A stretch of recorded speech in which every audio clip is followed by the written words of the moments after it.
isso, Deus. Aliás, Deus não é o nome de Deus. Deus é um título, né? Qual é o nome de Deus? Sei Então lá. é uma pergunta interessante, né? Então, dentro do cristianismo, dentro das mais variadas expressões religiosas, Deus vai ter um nome. Mas, na verdade, Deus não é o nome de Deus. Deus é maior que o nome dele, né? É maior que o nome dele. Maior do que as religiões, maior do que o cristianismo, inclusive, que dentro do Ocidente é a maior religião. Então, assim, eu penso muito o sagrado a partir dessa expressão. E isso é libertador, isso é liberdade. Liberdade não é uma coisa que combina muito bem com uma religião que se propõe a ser controladora, né? Hegemônica. Sim. Então, ali eu sentia muita falta da liberdade, cara. É. A liberdade para você fazer perguntas, né? De você ler um texto e falar, cara, por que está dizendo aqui que se uma pessoa é chamada livre, continua livre? Se ela é chamada escrava, continua escravo. Não tem uma coisa que não funciona, que não está certo nessa expressão que está na Bíblia? Não, mas o controle vai dizer que não pode fazer pergunta, porque o livro é inerrante.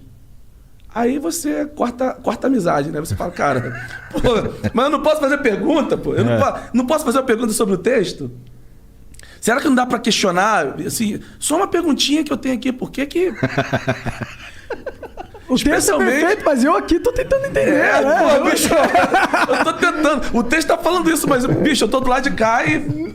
Você imagina essa linguagem, por exemplo, a partir do século XVI, que o continente africano é submetido ao crivo da igreja protestante e católica e é colocado como um continente amaldiçoado.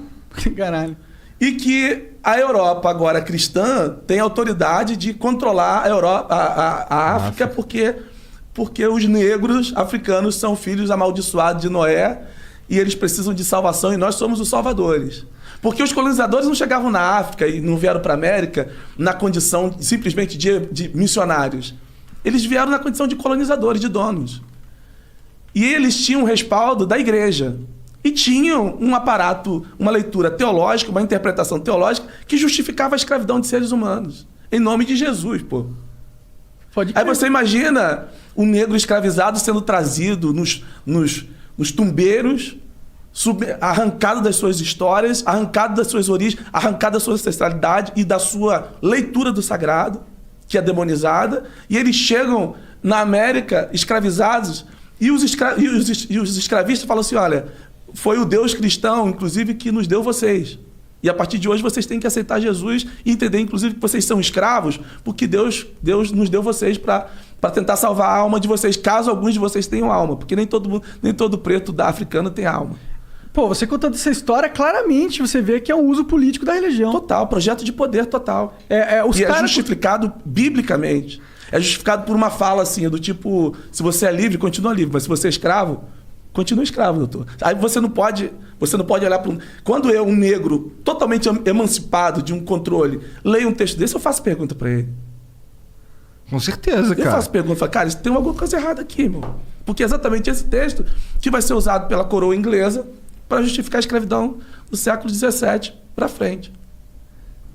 Isso é, assim, essa parte da igreja, cara, eu tava por fora. Você deu para mim uma síntese, uma prova de como é errado a gente endeusar o templo, por exemplo. Ou endeusar eu acho que é um dos maiores problemas da religião hoje em dia. Que as pessoas elas abdicam do senso crítico, porque elas põem uma confiança, uma fé naquela autoridade, naquela figura de poder, que está embasada por todo um arcabouço histórico da humanidade. Ele usurpa isso. Caraca, arcabouço. Usurpa. O cara que eu tô conversando com um cara inteligente, tem que falar umas palavras. Pois é, quando a gente tá ali jogando Dota, eu tô arcabouço e usurpa. O cara é brabo. Mas é isso, cara. É tipo, E eu acho muito legal um cara da fé, um cara que tá aí propondo uma experiência religiosa com esse pensamento. Porque é o que mais falta. E hoje em dia o que você mais vê é pessoas querendo ganhar dinheiro, aquilo que você tá falando aí. Isso é das maiores sintomas da religião, do que fere, porque eu, pessoalmente, eu acho a religião muito importante.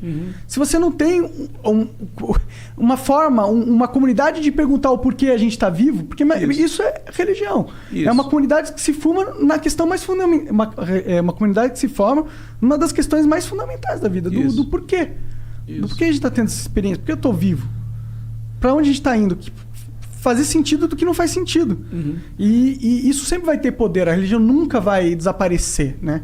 Então eu fico muito otimista vendo que aos poucos outros exemplos vão surgindo. Eu espero que fortaleça, eu espero que igrejas assim... Você vê uma onda ou a sua é meio que única? Assim? Não é única. Eu dialogo com outros líderes, mas eu não tenho a ilusão de achar que esse pensamento ele esteja numa via de crescimento, entendeu? Porque o que é mais interessante não é a liberdade dentro da religião. O que é mais importante dentro do ambiente religioso é o aprisionamento. Porque quando eu aprisiono, eu tenho mais poder. Quando eu aprisiono do ponto de vista espiritual, eu falo o seguinte: eu sou um pastor, hein? Eu falo direto com Deus. Deus falou comigo. Se eu sou um pastor que chega diante da comunidade e fala assim: Deus falou comigo que nós vamos construir um templo. Pô, se Deus falou comigo, que sou o cara que está lá à frente, quem é aquele membro que está ali sentado para dizer que Deus não falou? Então, isso é interessante do ponto de vista do controle. Porque eu uso assim: Deus me deu uma visão de que nós vamos levantar aqui 10 milhões para comprarmos uma rádio. E nós vamos, através dessa rádio, ganhar o Brasil todo para Jesus. Isso é muito mais interessante do que qualquer outra coisa. Então, você tem uma religião que você utiliza como um instrumento de poder. Isso nunca vai acabar. Isso é interessante, isso fascina. Isso não é só interessante... E dá dinheiro. Do ponto de vista... E funciona. E funciona. Isso não é interessante apenas do ponto de vista de quem está controlando. Mas os controlados gostam de saber que Deus falou com o homem de Deus. Deus falou comigo que Ele vai nos dar uma rede de TV. Deus falou comigo que tem uma pessoa aqui que vai dar 10 mil reais de dízimo e ela vai receber 2 milhões. Melhor que Mega Sena, né? Melhor que muita coisa. Puta merda. Então, aí, esse tipo Qual que é essa igreja aí que eu vou lá? Tem vários endereços aqui em São Paulo, inclusive. Olha só, isso aí é interessante do ponto de vista de quem controla, porque o benefício é muito grande, mas dos controlados também, o fascínio de ver alguém que falou assim: olha, Deus falou. Você já tá... Por várias razões, né? O cara tem uma vida difícil, não sei o quê. A religião já é a muleta dele. E quando, entre aspas, Deus valida essa muleta, aí ele, saiu ele precisa questionar. É um sentimento de conforto muito grande que o cara deve sentir. Ele tá ali, eu tô com Deus. Agora, isso invalida o fato de Deus falar? Não invalida. Eu não estou aqui relativizando a fala de Deus. O que eu tô colocando em xeque é... A fala dos homens, né? Só a fala dos homens. E assim, em que nível está essa fala do cara que fala assim? Ele está pensando em quê? Ele está pensando em Deus? Não, ele está pensando num templo. Ele está dizendo o seguinte, que Deus precisa de um templo. E é um texto lá que fala assim, que Deus não habita em templos feitos por mãos humanas.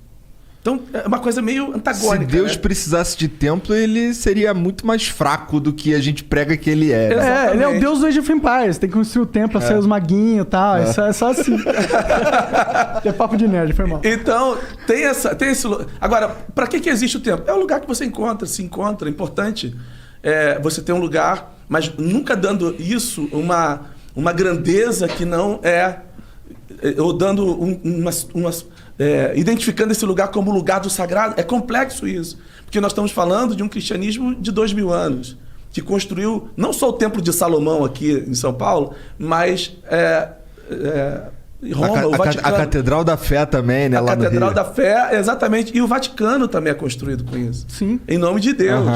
Entendeu? Fortunas eram dadas e dinheiro de pobres eram tirados, eram cobrados em nome de Deus. Então, assim, tocar nisso é uma coisa complexa demais, porque nós não estamos falando somente das experiências